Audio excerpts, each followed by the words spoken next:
Year ఇండియాలో ఏమైనా follow అవుతాము, April 1 to March 31.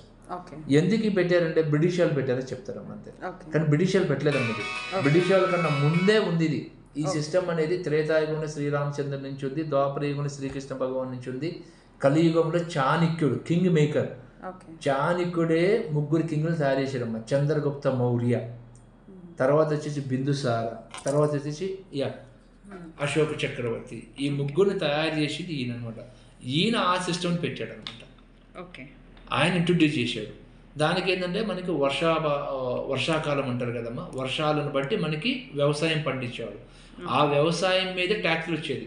ఇప్పుడంటే సర్వీస్ ట్యాక్స్లు వచ్చింది, జిఎస్టీ వచ్చింది, మ్యానుఫ్యాక్చరింగ్ సెక్టర్ వచ్చింది కదా. అప్పట్లో ఇవన్నీ లేవు, ఓన్లీ అగ్రికల్చర్ సెక్టర్ బాగా ఫేమస్, వ్యవసాయం మీద ఉండేది అంట.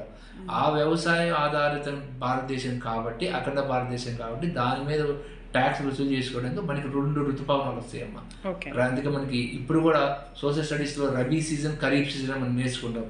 ఆ సీజనల్ ప్రకారం అప్పట్లో చాణక్యుడు పెట్టాడు, కలియుగంలో చాణక్యుడు ఇంట్రడ్యూస్ చేశాడు సిస్టమ్. అందుకే ఆయన మన దగ్గర అర్థశాస్త్ర పితామహుడు అంటారు.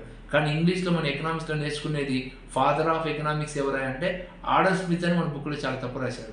ఆడమ్ స్మిత్ కన్నా ముందు ఈయన ఉన్నారు. అసలు ఎకనామిక్స్ ఇవన్నీ కూడా త్రేతాయుగంలో ఉన్నాయి.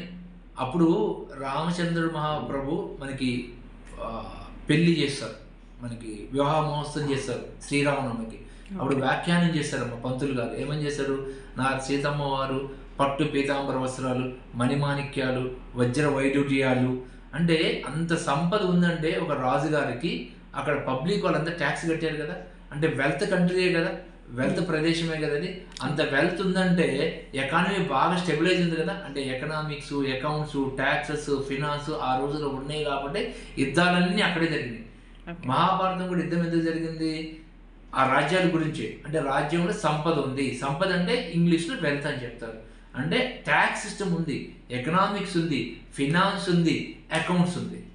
అదే కలియుగంలో వచ్చేదానికి అవన్నీ కొద్దిగా చేంజ్ అయిపోయి ఒక మోడర్నైజ్డ్ అకౌంటింగ్ సిస్టమ్స్ అన్ని వెస్టర్న్ వాళ్ళు కనిపెట్టాలని చెప్పేసి మనం ఫాలో అవుతున్నాం. కానీ ఈవెన్ కలియుగంలో కూడా ఇండియాలో కదమ్మా ప్రపంచంలోనే first universities, best universities education system అంటే ఇండియానే.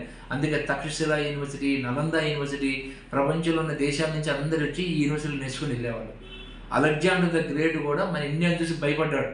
వాళ్ళ గురువు అరిస్టాటిల్ చెప్పాడు, బాబు నువ్వు ఎక్కడికైనా వెళ్ళిపోరా నాయన, అఖండ భారతదేశానికి వెళ్ళొద్దురా అని చెప్తే వాడు కావాలని ఇటు వచ్చేసి మన పురుషోత్తమ మహారాజు, మీకు ఐడియా ఉంటాడమ్మా, పురుషోత్తముని చూసి భయపడ్డాడు. ఎందుకు భయపడ్డాడంటే అక్కడ యుద్ధ విన్యాసాలు, యుద్ధ ఏనుగులు చూసి ఆయన భయపడ్డాడు అనమాట.